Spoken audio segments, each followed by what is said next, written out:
Assalamualaikum warahmatullahi wabarakatuh. Salam sejahtera untuk kita semua. Hari ini saya akan coba untuk menjelaskan materi dari instrumentasi medis, yaitu khususnya di densitometer. Tujuan dari pembelajaran yang saat ini akan dijelaskan, yang pertama, diharapkan mahasiswa dapat mengetahui pengertian dari densitometri ataupun densitometer. Yang kedua adalah mahasiswa dapat mengetahui prinsip dari densitometri ataupun densitometer. Dan yang ketiga, diharapkan mahasiswa dapat mengetahui aplikasi dari densitometri ataupun densitometer dalam instrumentasi medis. Adapun ilmu yang akan mendukung dari materi ini adalah cahaya dan sifat-sifatnya. Yang kedua adalah skema dasar dari instrumentasi, sehingga kita tahu bagaimana instrumentasi itu bekerja. Yang pertama kita akan bahas tentang cahaya dan sifat-sifatnya. Kita melihat ada 6 sifat yang terjadi ketika suatu cahaya itu menyentuh suatu benda. Jadi kita tahu bahwa cahaya adalah sumber energi yang berasal dari suatu benda, baik itu dihasilkan secara alami ataupun tidak alami. Nah, ketika cahaya tersebut menyentuh suatu benda bentuk transparan ataupun tidak transparan, maka ada kemungkinan sifat yang terjadi. Yang pertama ada transmission. Transmission ini adalah suatu sifat di mana ketika cahaya datang kepada suatu benda dan datang secara tegak lurus, maka cahaya tersebut akan diteruskan tanpa ada pembelokan dan tanpa ada pengurangan energi. Nah, ini adalah benda yang biasanya sangat-sangat transparan, tidak berwarna dan sebagainya. Jadi ini sifatnya diteruskan tanpa ada pembelokan. Pastikan bahwa cahaya yang datang itu harus tegak lurus dengan bendanya.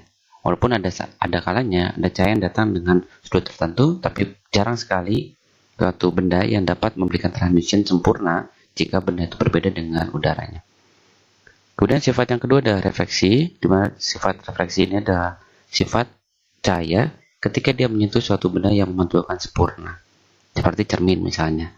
Jadi ketika ada cahaya datang ke cermin, maka cahaya tersebut akan dipantulkan dengan sempurna tanpa ada pengurangan energi, di mana sudut datang dari sinar tersebut itu akan sama dengan sudut pantulnya atau sudut refleksinya.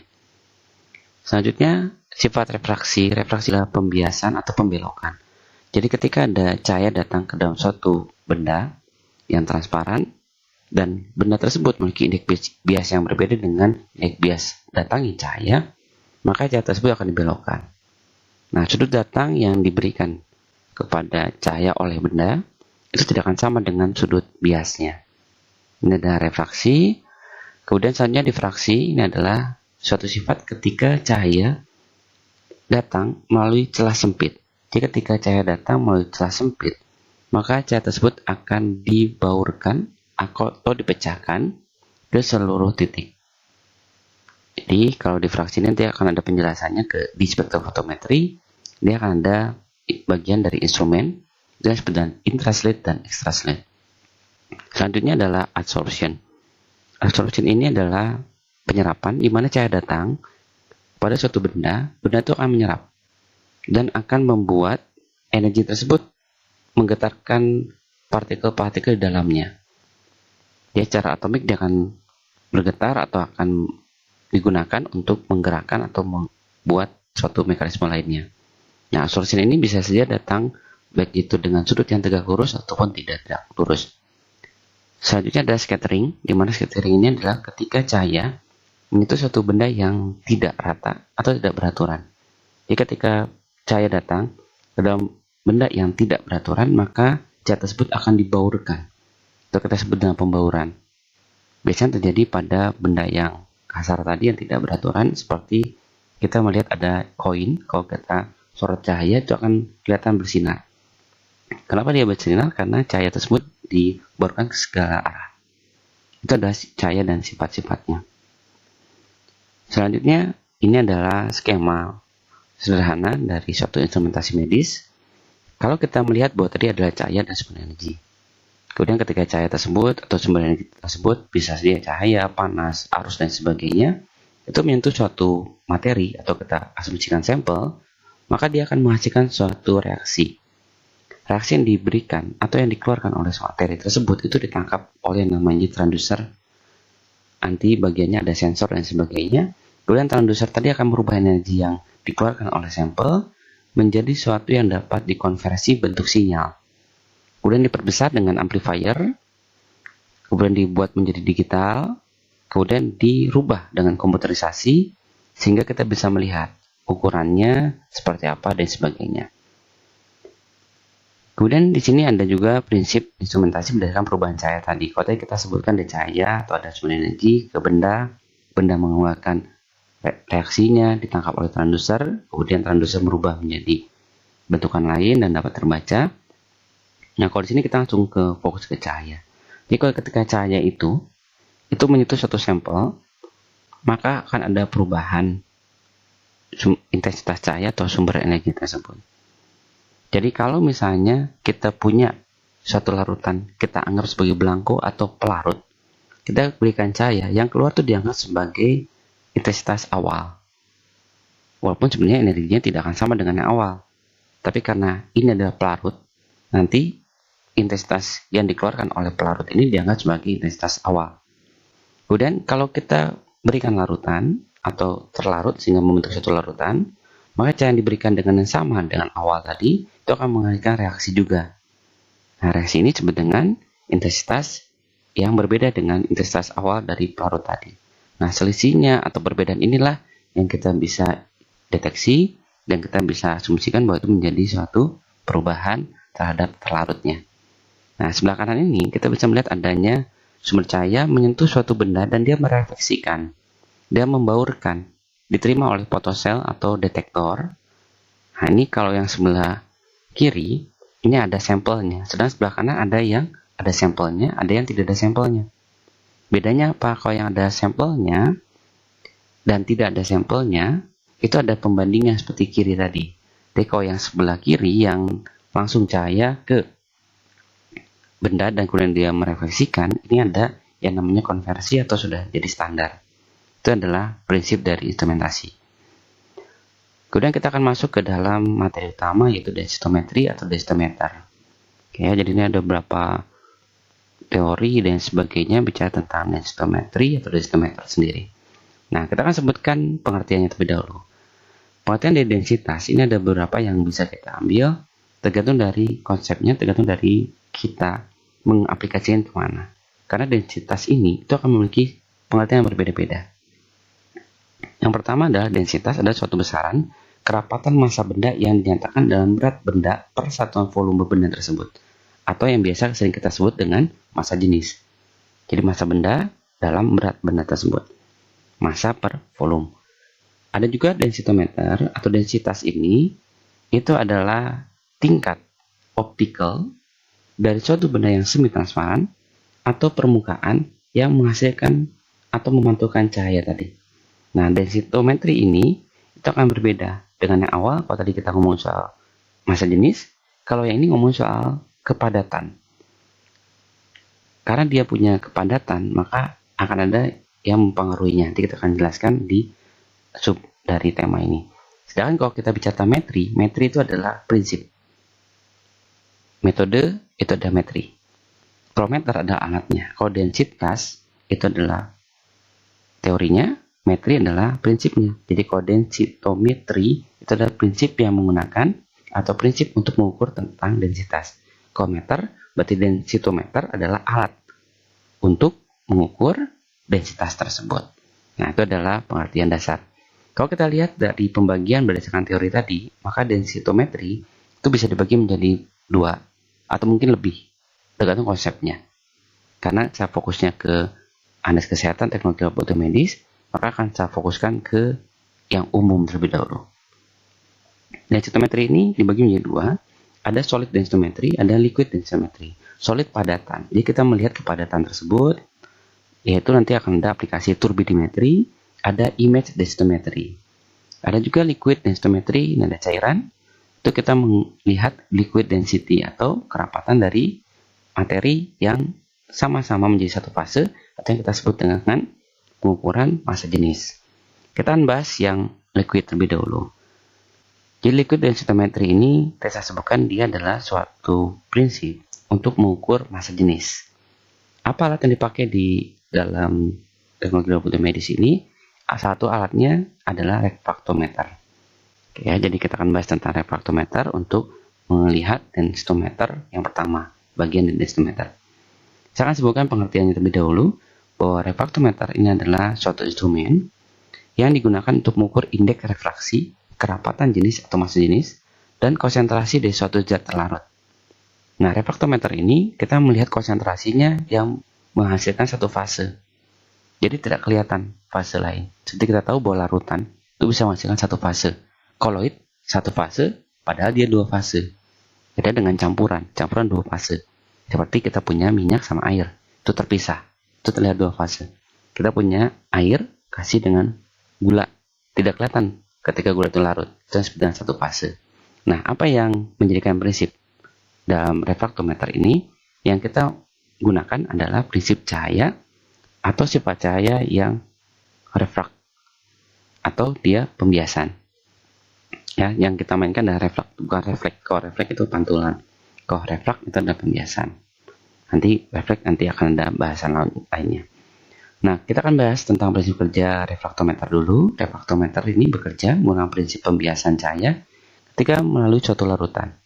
Bayangan yang memotong skala ukur melalui prisma menunjukkan densitas atau massa jenis suatu larutan tersebut. Ada beberapa jenis refraktometer yang saat ini sering digunakan. Yang pertama adalah hand refraktometer. Hand refraktometer ini adalah suatu alat yang tidak bisa menentukan indeks bias, tapi bisa menentukan kadar atau konsentrasi suatu larutan. Sedangkan ada juga AB refraktometer. Ini adalah refraktometer standar yang dapat digunakan untuk menentukan indeks bias suatu larutan, sekaligus dapat menentukan kadar gula suatu larutan. Jadi untuk detail M ini itu sering digunakan adalah hand refraktometer. Jarang menggunakan AB refraktometer karena kita hanya menentukan konsentrasinya, tidak perlu menentukan indeks biasnya. Di sini ada hand refraktometer gambarannya, di mana yang sebelah kiri adalah gambaran dialnya seperti apa, sedangkan yang kanan adalah skemanya. Kita mengenal ada daylight plate, calibration screw, dan sebagainya. Kita akan bahas terlebih dahulu tentang komponen refraktometer. Yang pertama adalah daylight plate, pada yang depannya. Itu adalah bahan kaca yang ada di permukaan dari refraktometer, di mana fungsi komponen tersebut ialah mencegah prisma tergoles oleh debu atau benda asing. Dan pada sampel yang sudah diteteskan nanti, itu prisma tidak akan jatuh atau tidak tumpah si sampelnya, dia penutupnya. Tapi dia terbuat dari kaca yang benar-benar dapat meneruskan cahaya dengan baik. Selanjutnya ada prisma. Prisma ini merupakan komponen yang sensitif terhadap goresan, di mana prisma berfungsi untuk membaca skala atau indeks bias dari zat larut dan mengubah cahaya polikromatis menjadi monokromatis. Jadi ada prisma, nanti disitu akan merubah panjang gelombang yang asalnya poli menjadi monokromatis. Kemudian ada knob untuk mengatur skala. Ini adalah knob berfungsi untuk mengkalibrasi alat dengan menggunakan aquades. Jadi nanti kita akan belajar cara mengkalibrasinya menggunakan aquades. Cara kalibrasi menggunakan obeng minus atau positif tergantung dari yang disiapkan oleh pabrikannya, itu bentuknya seperti apa dan kadang-kadang disesuaikan. Nah, pada knob itu nanti bisa diputar-putar sehingga menunjukkan tingkat kerapatan jenis atau massa jenisnya atau konsentrasinya, sehingga menunjukkan hasil mulai dari 0 sampai dengan 1 dan seterusnya, tergantung dari pabrikan tersebut. Kemudian ada juga skalanya. Skala ini berfungsi sebagai pembacaan untuk kerapatan atau indeks refraksi atau indeks biasnya. Itu kalau untuk yang di AB, tapi untuk yang di hand itu tidak ada. Dia hanya bisa membaca tentang massa jenisnya dan konsentrasi suatu zat yang dianalisa. Skala ada berada di bagian handle, ada di pegangan. Kemudian di lensa pembesar itu juga ada, di mana berfungsi untuk melihat atau mempermudah ketajaman skala, serta berada dalam bagian handle juga. Ada lensa okuler. Nah, ini berfungsi untuk melihat pembacaan skala dengan menggunakan detektor mata atau mata sebagai pembacanya. Ada juga handle, ini adalah pegangan, di mana handle ini adalah area genggaman pada saat memegang refraktometer. Di sini ada pelengkapnya yaitu grid. Ini permukaannya kasar supaya tidak licin ketika memegang alat tersebut. Handle berfungsi untuk area tertentu sehingga dia bisa memegang dengan baik dengan menjaga suhu juga tetap stabil. Handle terbuat dari bahan karet karena karet ini adalah bahan insulator dan tahan terhadap panas sehingga dia bisa menjaga suhu tetap stabil. Ada juga lensa. Di sini adalah fungsinya untuk memfokuskan cahaya dan berada pada bagian handle juga. Ada biomaterial skip. Nah, ini adalah bagian dari handle atau bagian dari refraktometer untuk menstabilkan suhu, di mana suhunya itu bisa stabil dengan rentang 150 derajat Celcius sampai dengan 250 derajat Celcius dia bisa tetap stabil. Kemudian kita akan bahas tentang mekanisme kerja refraktometer. Yang pertama, cairan yang akan ditentukan kadarnya diteteskan ke prisma pengukuran dan dihimpit dengan prisma penerang tadi. Nanti penutupnya tadi, refraktometer diarahkan ke tempat sumber sinar. Sinar atau cahaya akan mengenai cairan dan terjadi pembiasan, kemudian diarahkan ke bagian lensa melalui skala tadi. Kemudian mata akan melihat bayangan terang dan bayangan gelap melalui lensa okulernya. Atur kedudukan lensa sampai diperoleh bayangan gelap dan terangnya itu jelas. Kemudian sejajarkan garis batas antara bayangan gelap dan terang yang ada dalam skala. Nanti kita bisa lihat persentasenya atau konsentrasi dari larutan yang ada dalam refraktometer. Nah, bagaimana langkah-langkahnya untuk menggunakan satu? Pastikan kita merencanakan terlebih dahulu apa yang mau dilihat. Kalau misalnya melihat indeks bias, berarti kita tidak bisa menggunakan hand, tapi kita menggunakan AB. Jadi kalau kita ingin melihat konsentrasi, cukup kita gunakan hand refraktometer. Pilih modelnya, kemudian baca buku pedomannya, harus baca, bersihkan dan rawat, baru kita kalibrasi. Itu tahapan-tahapannya. Kemudian kita bicara tentang prosedur penggunaan refraktometer. Yang pertama, kita buka daylightnya, penutupnya. Kemudian kita teteskan refraktometer tersebut dengan aqueous atau NaCl 5% pada bagian prisma dan daylight plate. Kemudian bersihkan. Ini pembersihan. Kemudian sampel cairan kita dibersihkan tadi. Hati-hati membersihkannya satu arah. Kemudian diteteskan dengan sampel cairan pada prismanya 1-3 tetes. Kemudian ditutup. Kemudian ketika tutup, kemudian skala tersebut dilihat ke tempat yang terang, kemudian kita lihat bayangannya. Nah, kalau sudah selesai, prisma tadi dibersihkan menggunakan aqueous ataupun NaCl 5%, kemudian dikeringkan dan kertas pembersih secara satu arah juga. Kemudian simpan dalam box atau dalam wadah dengan tempat yang sesuai. Kita akan bahas tentang kalibrasi. Jadi sebelum kita gunakan untuk anak D4 LM, itu wajib bisa melakukan kalibrasi. Yang pertama, ketika kita buka, kita bersihkan, teteskan 1 atau 2 tetes aqueous di atas kaca prisma, tutup kaca prismanya, pastikan tidak ada gelembung. Kalau tidak ada gelembung, baru kita arahkan ke cahaya. Kemudian kita baca pembacaan skala melalui lubang teropong, pastikan garis biru atau bayangan tadi tepat pada skala 00, kiri kanan 00, tergantung dari pabrikannya. Itu disebut dengan indeks 1 atau 0 untuk kasus tertentu. Jadi kalau kita lihat skala 0 itu berarti dia benar-benar murni. Nah, ketika sudah kita lihat ternyata tidak tepat nih garisnya di 0 strip 0 dasar untuk aqueous, putar skrup pengaturnya hingga batasnya ke 00. Jika sudah, bersihkan dan baru kita gunakan. Bagaimana kita merawatnya? Merawat refraktometer itu yang pasti kita memegang refraktometer itu pegang di antara ibu jari dan 4 jari tangan kiri dan gunakan tangan kanan untuk menyesuaikan lensa mata. Jadi kalau Anda kidal mungkin ya bisa aja kita gunakan tangan kanan untuk memegangnya, putarin tangan kiri tergantung yang kita enak seperti apa, tapi kita bicara tentang umumnya. Kemudian ketika sampel itu keruh atau berwarna, bidang batas gelap dan batas terang itu bisa jelas atau bisa juga tidak jelas. Kalau seperti itu, maka kita gunakan cahaya matahari langsung atau sumber cahaya terang seperti lampu mikroskop, senter, dan sebagainya. Jangan menggunakan larutan yang tidak sesuai dengan refraktometer atau jangan mengukur larutan yang sifatnya abrasif atau korosif karena bisa merusak lapisan prisma yang ada dalam refraktometer. Kemudian hindari menyimpan instrumen di bawah sinar matahari langsung atau dalam lingkungan yang lembab karena ada batas kelembabannya 60-70% dan harus kuat. Dia harus kuat menyimpan di wadah tertentu karena dia tidak kuat sebenarnya terhadap guncangan atau getarannya. Suhu ideal penyimpanan dalam 40 derajat Celcius. Jika kita tidak memiliki AC, maka gunakan silika gel untuk menghindari kelembaban yang tinggi tadi. Jadi ada batasnya tadi. Kemudian hindari kegiatan yang dapat menyebabkan goresan pada prisma dan juga komponen lainnya, karena lapisan prisma ini permukaannya relatif lunak. Jika permukaan prisma atau komponen lainnya terdapat minyak, lemak atau cairan yang jenisnya, gunakan isopropil alkohol atau air yang nanti campur dengan sabun yang ringan ya.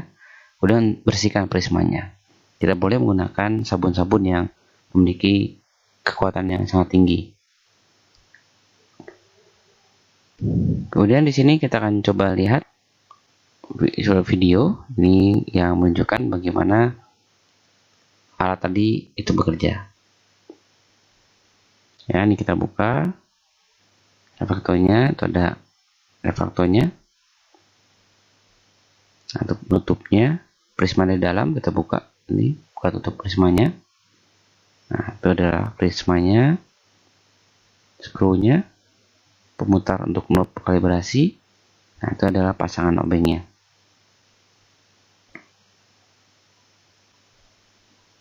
Pastikan selalu tertutup ya, karena nanti bisa menyebabkan karat dan sebagainya.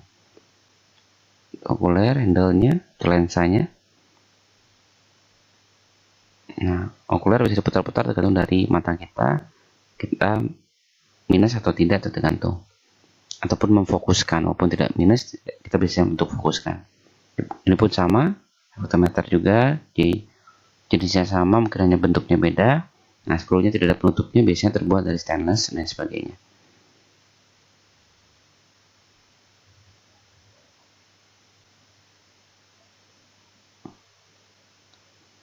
Kita skru ya, pemutar untuk kalibrasi.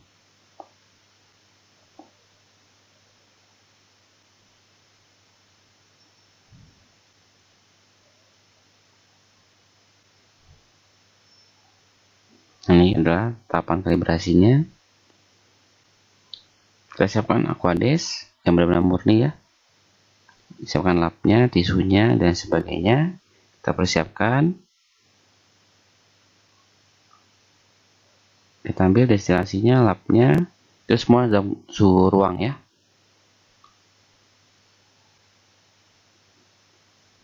Itu prismanya itu yang bentuk oval itu. Kita ambil beberapa tetes.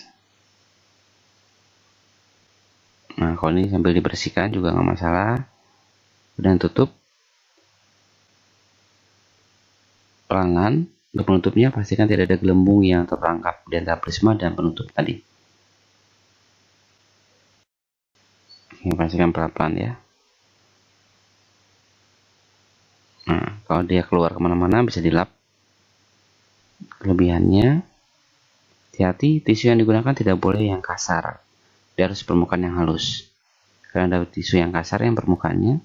Nah, baru kita arahkan itu ke arah cahaya dengan melihat lensa okulernya itu ke arah mata kita. Nah, ini sudah skala ukurnya dalam bawahnya. Nah, ini pembelikannya, dia tidak ada 0 strip 0 kanan kirinya. Kita bisa melihat persentase di situ. Nah, itu berarti tadi ada gambar di atas 0 ya. Itu berarti harus kalibrasi. Kalibrasi kita ambil untuk pemutar skrupnya. Kita putar sampai kira-kira skalanya sesuai. Nah, kita lihat ternyata udah skalanya sudah sama ya, bayangan birunya dengan yang terangnya itu sudah sampai garis 0, berarti kalibrasi sudah selesai dan kita siap untuk menggunakan. Ini perawatannya. Oke ya. Hati-hati, pastikan kalau kita membersihkan itu harus benar-benar bersih. Kita cuci. Kita cuci, nah dibilas pun nggak ada masalah ya, yang penting bersih. Tutupnya, prismanya kita cuci semua. Hati-hati dengan yang ada penutup untuk skrup kalibrasi, itu tidak boleh terbuka. Tapi kalau udah terbuat di stainless, yang ini tanpa ada tutup, nggak ada masalah. Jadi semuanya hati-hati ya, itu ada celah yang bisa kita putar, itu tidak boleh masuk air. Jadi jangan sampai airnya kena ke skrup di okulernya. Cukup batas handle-nya aja, baru kita bersihkan. Bersihkan. Hati-hati melapnya satu arah. Tidak boleh diputar ya, hanya satu arah untuk membersihkan prismanya. Oke, itu adalah untuk caranya. Kemudian bagaimana kita menggunakan refraktometer. Berikut ada cara menggunakan refraktometernya. Tadi sudah dibersihkan, katakan sudah disimpan. Kita siapkan untuk kalibrasi lagi, selalu kalibrasi. Namun kadang-kala kalau sering dipakai tidak perlu harus setiap saat ya. Cukup untuk 1 hari sekali atau kita gunakan seminggu sekali, tergantung dari jumlahnya.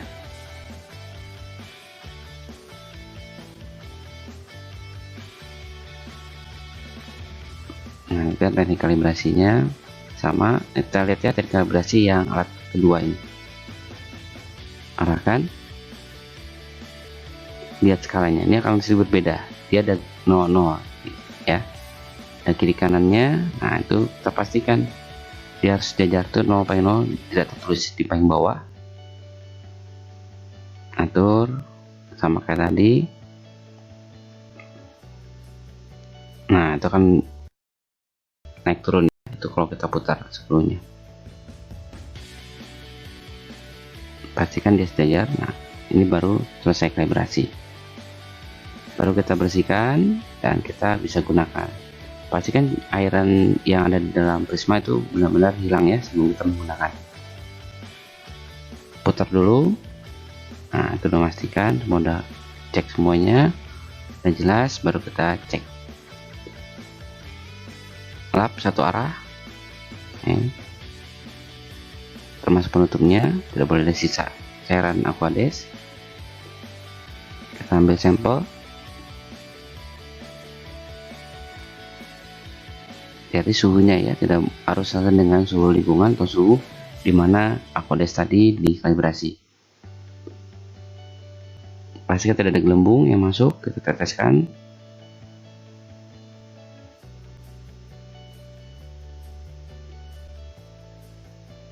Yang biasa akan gunakan urin nanti ya, hati-hati yang pun gunakan karena itu bersifat infeksius.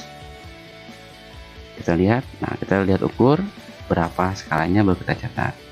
Oke ya, nah itulah teknik menggunakan untuk refraktometer, teknik untuk menggunakan refraktometer. Kita bisa lihat dia adalah di minus 20 untuk batasnya, itu yang kita catat. Itu suhunya dan sebagainya. Oke, itu berarti teknik menggunakan. Pastikan sudah selesai, lalu dilap lagi dan satu arah ya, dan disimpan di wadahnya dengan kondisi yang tadi disarankan, kelembaban dan sebagainya.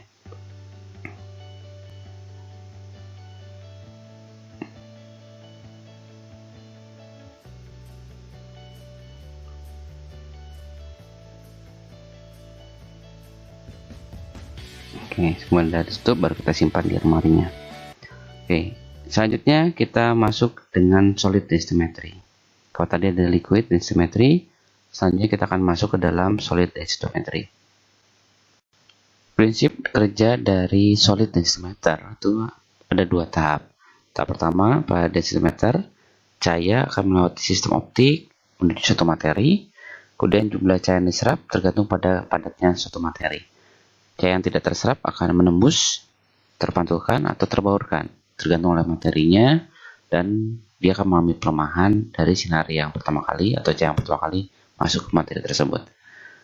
Tahap kedua adalah sistem dari alat akan menangkap sinar cahaya yang berasal dari materi yang tidak terserap tadi, baik itu yang menembusnya, terpantulkan, atau terbaurkan, itu diserap, kemudian cahaya yang masuk atau yang keluar dari materi tadi itu masuk ke fotodioda, kita tersebut dengan detektor, kemudian diubah menjadi energi listrik, kemudian perbedaan antara arus yang diukur dan nilai referensi, jadi yang diukur adalah materinya, referensinya bisa ada yang single, yang tanpa kosong, ada yang dengan referensi yang dengan kosong. Jadi tadi yang saya sebutkan di awal, pada saat lihat lagi gambaran itu, ada yang dia menembus hanya satu saja, itu sampelnya saja, ada yang dia menembus dengan latarnya. Itu disebut dengan referensi, akan menghasilkan perhitungan untuk melihat tingkat kerapatan. Jadi ada kalanya referensi itu dia ukur dengan materinya, yang kosong yaitu pelarutnya, ada yang dia tanpa mengukur pelarutnya, jadi hanya mengukur materinya saja. Dia dilihat nih perbedaannya, berapa perbedaan antara yang ada sampelnya dan yang tidak ada sampelnya, yang ada telarutnya dengan yang tidak ada telarutnya. Nah, itu prinsip kerjanya. Bagaimana cara penggunaan densitometer pada umumnya? Yang pertama adalah kalibrasi. Jadi kalibrasi ini akan menghasilkan nilai acuan, yang mana nilai acuan itu untuk digunakan dalam perhitungan nanti. Nanti kita lihat kenapa harus melakukan kalibrasi, ada tahapan-tahapannya. Kemudian kita gunakan. Ketika kita dapatkan kalibrasi, kita gunakan dan prosedurnya apa yang mau dipakai. Kemudian kita lakukan perawatan. Perawatan kenapa harus dilakukan? Agar tidak terjadi kerusakan baik itu alat dan juga sistem. Karena kita bermain dengan satu sistem, nah disitu kita perlukan suatu maintenance yang baik. Ada hal-hal yang harus diperhatikan. Yang pertama adalah nilai densimeter adalah pengukuran yang relatif. Meskipun kondisi pengukuran yang sama, nilai-nilai dari instrumen yang berbeda akan menghasilkan nilai yang tidak sama. Itulah kenapa kita lakukan kalibrasi. Misalnya, kita punya dua alat, sama-sama densimeter. Dan kita punya satu materi yang sama-sama kita akan ukur densitasnya berapa. Menggunakan alat A dan menggunakan alat B. Di alat A kita harus lakukan kalibrasi, dan B kita gunakan kalibrasi.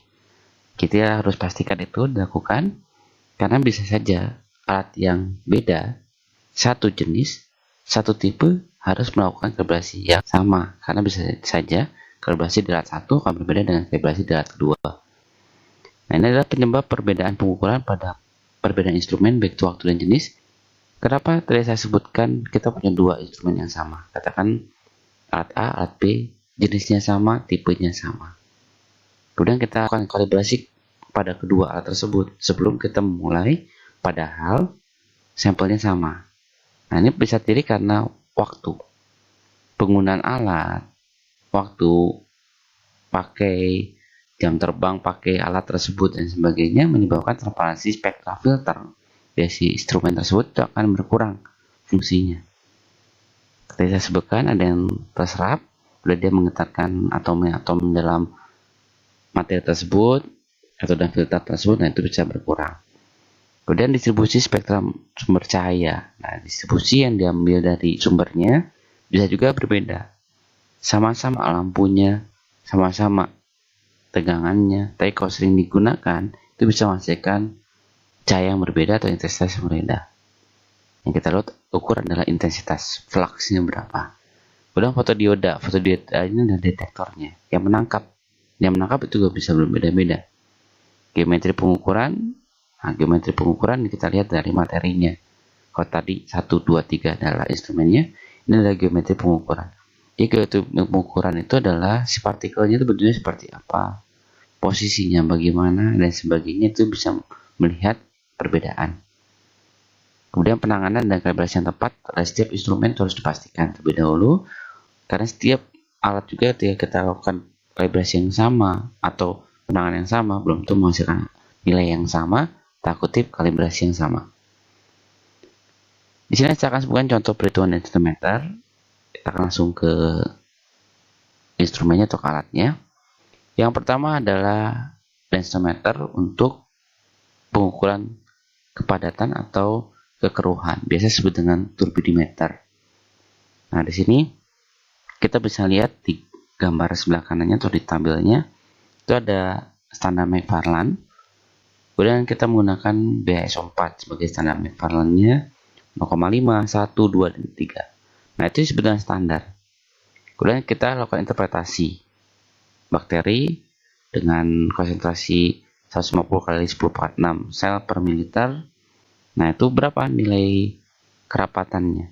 Kita bandingkan di mana BASO 4 itu dikatakan sebagai standarnya yang nanti merujuk kepada bakteri yang sebanyak 150 kali 10⁻⁶.